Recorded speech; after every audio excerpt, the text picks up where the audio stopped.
Welcome to Cheat Sheet Tales, where secrets slip, lies unravel, and the truth always has a twist. Real stories, raw confessions, shocking betrayals. Drop a comment if you've ever caught a red flag too late. Now, let's get into today's tale. At a charity gala, my sister-in-law whispered, "You don't belong here with these people." I leaned in and said, "Maybe you're right. I'm actually hosting this event. Didn't you see the banner with my name on it?" I'm like, 47, female, divorced, and in a very different phase of life than I ever expected to be. I met my ex-husband Graham when I was 22, during my senior year at Georgetown. I was a political science major, originally planning on going to Columbia Law after graduation. He was 2 years older, already in a fast-track MBA program, with the kind of confidence that made you feel like he could hold the whole world in one hand and still have a finger left to point at you with. He came from old DC money. I didn't. My parents were humble, blue-collar people who believed in hard work, Sunday dinners, and not airing your dirty laundry in public. My dad was a sanitation supervisor for the city. My mom ran a tailoring shop out of the front of our row house in Alexandria. We were proud, honest, and invisible, the kind of people society overlooks until something breaks. Graham noticed me one day after a university lecture, asked if I wanted to grab coffee, and within 2 months we were inseparable. I ignored the little warning signs early on, how he'd talk over me in front of his friends, or how he introduced me to his parents like I was his charity project. His mother, Vivian, was a socialite straight out of an Edith Wharton novel, all pearls and pursed lips. She'd once asked if I'd ever eaten pate where you're from. I laughed like it was a joke. It wasn't. Then there was his sister, Camille. She was 2 years younger than Graham, a former debutante who took herself more seriously than most politicians. If you asked her what she did for a living, she'd say she handled image strategy for a fashion PR firm. But I'm pretty sure that meant she posted Instagram photos of herself at places she didn't actually like. From day one, she was polite in that way that's somehow worse than being rude. Always smiling, always making you feel like she knew something you didn't. Still, I was in love. I shelled the Columbia offer and moved to Manhattan with Graham after graduation. He got a job with a private equity firm, and I found work at a nonprofit legal aid office. The pay was laughable. The hours were long, but the work felt good, real. We got married in a ceremony that looked like something out of Town and Country magazine. I wore a $3,000 gown I didn't pick, and we said our vows under a crystal chandelier imported from Milan. I remember standing next to him, smiling, feeling like I was watching my life from far away. Years passed. I gave up my job after our second child was born. It wasn't really discussed, just assumed. Graham didn't want a nanny raising our kids, but of course he was never home anyway. He worked late, traveled constantly, providing, he called it. We had 2 kids, Sophie and Eli. They were my whole world. Raising them was a joy, but also an eraser. I lost pieces of myself year by year. Friends drifted. I stopped reading books. I started hiding shopping bags in the trunk of my car because even though Graham made more money than I could comprehend, he'd sigh every time I spent another $100 on throw pillows. I think I stayed quiet for so long because I honestly believed that was the trade-off. Love him, raise the kids, don't rock the boat. But slowly I started rebuilding something of my own. I volunteered again at the same kind of legal aid clinics I used to work for.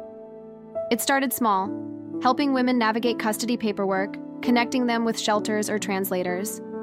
Then I started fundraising, writing grant applications, hosting quiet luncheons in our apartment while Graham was away. Eventually, I launched a foundation that specialized in helping women, particularly immigrants, get access to legal representation in domestic violence cases. Called it the Verity Fund. It grew faster than I imagined. By the time my son was in high school, I had 2 part-time staff members, a social worker, and enough funding to support 24 active clients a month. But I kept it all quiet. I didn't need Graham's validation, or worse, his interference. He didn't ask much about what I did anyway. We lived in the same apartment but in different lives. We ate dinner separately, slept in separate rooms. Eventually, I don't think I ever decided to fall out of love. It just eroded, one chipped interaction at a time. Then came the affair, or rather, the confirmation of it. I found a text on his phone from someone saved as Melinda R. It was very much not a business conversation. When I confronted him, he didn't deny it. Just looked at me like I was being irrational for caring. "We haven't touched each other in years, Clara," he said. "This can't be a surprise." He didn't apologize. He didn't even look sorry. That was when something cracked open in me. Not broken, more like unlatched, like a window that had been painted shut for years, finally swinging open. I called a lawyer the next day. The divorce was surgical. I kept things civil because of the kids. Thankfully, our prenup, which his family had, insisted on or included a clause that worked in my favor. Anything I built independently was mine. Since I'd never used his name or money for the Verity Fund, I kept the foundation. I also got the apartment and primary custody of the kids, who were old enough to voice their preferences. Graham barely fought. He was already dating a much younger wellness coach named Talia by then. Yes, that's real. Yes, she uses crystal-infused water bottles. It took me a year to feel like myself again. But when I did, I felt stronger than I ever had. I began speaking. At panels, partnering with other nonprofits, even testifying before a state subcommittee about barriers to legal access for low-income women. My foundation was growing fast, and the right people were noticing. Which brings me to the charity gala. The Greenwich Hill Club hosts an annual gala that's practically royalty in New England social circles. For years, I attended as Graham's silent plus one. I smiled, nodded, and drank overpriced champagne while Camille made snide comments about my shoes or asked if I'd ever consider rejoining the workforce. But this year was different. The Verity Fund had been selected as the gala's main beneficiary, and I, Clara, the girl from Alexandria who gave up law school and spent 20 years being treated like a coat rack with a smile, was co-hosting the event. My name was on the banners, the programs, even the branded chocolates on the dessert plates. I wore a navy silk gown with a slit I would have been too shy to wear 10 years ago. My hair was pulled back in a shiny, and I had a deep red lipstick I picked because it made me feel unmissable. I was greeting donors near the ballroom entrance when Camille appeared. She looked tired, still beautiful in that curated editorial way, but the years were starting to catch up. There was something brittle behind her eyes, like glass that had been handled too much. She leaned in close, smiled, and said, "You don't belong here with these people." I didn't flinch. I smiled back. "Maybe you're right," I said. "I'm actually hosting this event. Didn't you see the banner with my name on it?" I turned and walked away before she could respond. I spent the rest of the night shaking hands, giving a short speech and watching as we raised over $3 million. But more than that, I watched people who used to glance past me, suddenly seek me out, ask me questions. Thank you. I hadn't just rebuilt my life. I'd claimed it. And Camille? She had to watch from the sidelines, stunned, silent, for the first time I could remember. The days after the gala felt surreal. My phone didn't stop buzzing for a week. Donors, board members, other foundations. The speech I gave, just 5 minutes long, had apparently struck a chord. People were forwarding the live stream clip. Someone uploaded it to YouTube, a colleague from Chicago said she'd seen it shared in a private legal advocacy Facebook group. One message stood out, from a woman who had once stayed in a shelter we funded. "I didn't know someone like you was fighting for people like me. Thank you." I read that one 3 times and cried. The high from that night lingered, but life didn't magically become glamorous. There were still early mornings packing school lunches and late nights rewriting grant reports. I still had to argue with the bank about a payment delay on our new Newark satellite office. And one of our main caseworkers went on sudden maternity leave, which sent our intake schedule into chaos. The difference was, it all felt worth it. What was unexpected, though, was how people in Graham's circle began circling me again. That same group of women who used to exchange side glances when I mentioned my nonprofit work now wanted coffee dates and collaborative brainstorming sessions. People who once considered me a tag-along now wanted access. It was flattering. Sure, but it also made me furious in ways I hadn't anticipated. Where were they when I spent Christmas Eve helping a woman flee her abuser with 2 kids in tow? When I sat at my kitchen table drafting bylaws, while Graham mocked me from across the apartment asking if I was playing lawyer again? When I sat through fundraisers and borrowed dresses, nodding politely while Camille and her friends talked about the burden of managing house staff? I was polite, cordial, but distant. I had nothing to prove anymore, and it showed. A few weeks later, Camille invited me to brunch.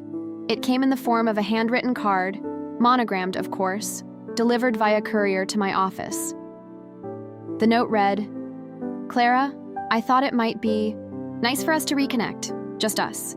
No families, no formalities. I admire everything you've built. Let's talk. I'll be up fresh Thursday at 11. Hope to see you there. F.I." I showed it to my assistant, who rolled her eyes so hard I thought she might fall over. "That's a PR move if I've ever seen one," she said. Still, curiosity got the best of me. I went. Fresh is one of those ultra-minimalist cafes in Tebeka, where you pay $16 for a slice of avocado toast, and water comes in a glass bottle that looks like it belongs in a chemistry lab. Camille was already seated, sipping espresso. Her bag on the chair next to her, like it needed its own place at the table. She stood to greet me, air-kissed my cheek, and complimented my shoes before we even sat down. She started with flattery, how poised I was at the gala, how well-spoken. She told me she'd watched my speech twice and thought it was so authentic. I smiled politely and stirred my tea. Then she asked if I'd be open to collaborating on an event together, something for women's wellness and empowerment, sponsored by her firm, and that's when it hit me. She didn't want reconciliation. She wanted proximity to credibility, to the attention I was getting. She wanted to stand next to me, under lights she didn't help turn on, and pose like she helped. Build the stage. I gave her the kindest version of a no I could muster. "I think we're working toward very different things, Camille, but thank you for thinking of me." She didn't press, but her smile froze a little at the edges. "Well," she said, adjusting her collar, "if you ever change your mind, I think we could do something really elegant together." I nodded and left. Minutes later, I haven't heard from her since. Meanwhile, Graham resurfaced in the way I expected, not with an apology, but with an ask. He sent an email through his assistant about a potential cross-promotion opportunity between his company's new philanthropic division and the Verity Fund. I didn't reply. My staff knew better than to pursue it. I learned something. You know people like Graham and Camille. They don't change when you succeed. They just shift. They reframe you in their minds as a resource, not a partner. Their respect is transactional. Their attention is opportunistic. That clarity is both heartbreaking and freeing. I poured everything into my foundation. After that, we hired 2 new attorneys, opened another office in Buffalo, and partnered with a college program to offer internships for undergrad social work students. I started writing a book, a memoir, not a self-help guide. Something honest, messy, real. The kids noticed the change in me too. Sophie, now 22, told me during a walk in Prospect Park that she'd been thinking of applying to law school. When I asked why, she shrugged and said, "You made me believe I could fight for something and win." I held it together until I got home, then cried in the kitchen like a faucet someone forgot to shut off. Eli was quieter, always has been, but he started sitting with me during late-night grant calls, sometimes asking questions, other times just listening. One night, he stayed up with me until 2 a.m., helping sort out invoices for a client emergency fund. He said, "I don't remember Dad ever working this hard, not for anything that helped people." That one stuck. The world didn't stop being cruel just because I found my footing. We still lost a client last fall, a woman named Lay, who had gone back to her husband after we'd spent 6 weeks helping her file for custody. 2 months later, he killed her. We held a vigil for her outside family court. I spoke briefly, but I couldn't get through my speech without choking up. Afterward, I stood on the sidewalk and thought, this is what all of it is for. Not the galas, not the speeches, not even the redemption. It's a fight. Not every win is glamorous. Not every day feels powerful. Sometimes you Just sit with grief and keep the engine running, because people are still counting on you. And in the quiet moments, when the apartment is dark and the kids are asleep, and I'm sitting by the window with a mug of tea, I think about that night, about Camille's whisper about the banner with my name on it, and I remind myself, I didn't climb into this world by accident. I built it brick by brick, speech by speech, life by life. I wasn't out for blood. I wasn't plotting some Shakespearean revenge, where the villain is ruined and the audience erupts in applause. That kind of drama belonged in movies, not real life. Real revenge, at least the kind that mattered to me, was slower, subtler. It looked like outgrowing the people who once made you feel small. It looked like thriving so unapologetically that they had to squint to keep up. Still, life handed me a few moments that tasted like justice. About 9 months after the gala, I was invited to speak at a closed-door conference on women's legal equity, held at the New York Bar Association. Small audience, big names. I wasn't even the keynote, just part of a 3-person panel. But afterward, the president of the NYA herself approached me and asked if I'd consider serving on a steering committee for a new statewide initiative. It was volunteer, of course, but it came with one big perk: visibility, influence, access to the kind of decision-making table I'd spent most of my life shut out from. I accepted. 2 weeks later, I was invited to a private fundraising dinner. Just 30 people. Old money and new power. And wouldn't you know it, sitting 2 seats down from me at that long, dimly lit oak table was none other than Camille. Her firm, or rather, the luxury PR agency she now advised, was trying to expand its philanthropic wing, and this dinner was their foot in the door. She wore a sleek black blazer, gold earrings, and that trademark smile that always hovered just a little too long. When the chair of the committee introduced me as one of our newest members, a powerhouse in legal advocacy, I watched Camille's face freeze just slightly. She recovered quickly, but the flicker of recognition and discomfort was unmistakable. She didn't speak to me during dinner, but when the formalities wrapped, she made her way over with a flute of champagne in hand. "Clara," she said, that practiced elegance still in place. "It's incredible to see how far you've come."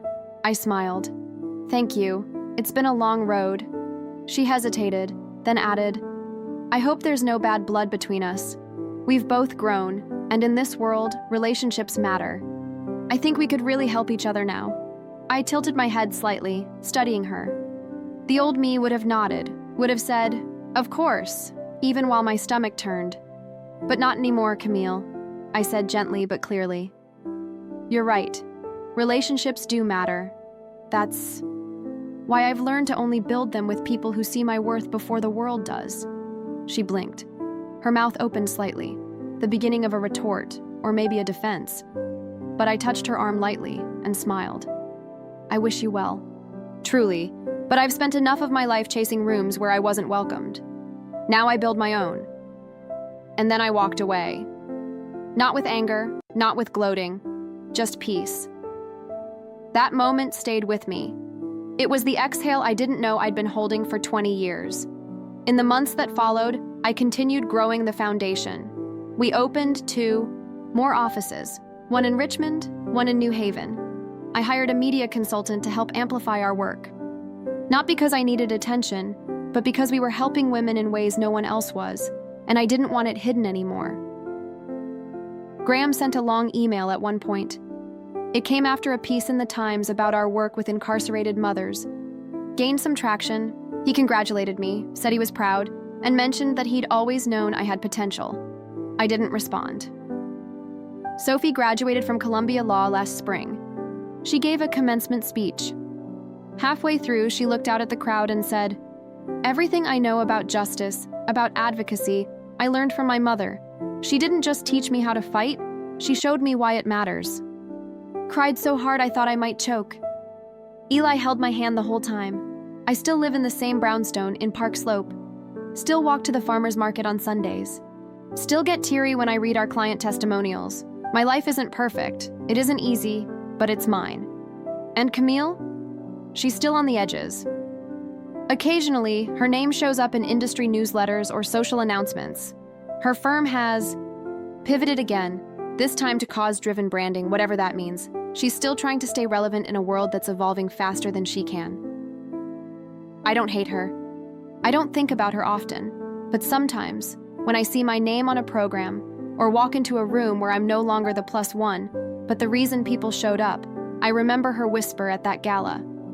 "You don't belong here with these people." And I smile, not out of spite, but with a kind of quiet triumph. Because she was right. I didn't belong. I was meant to lead. And in the end, that was the sweetest revenge of all.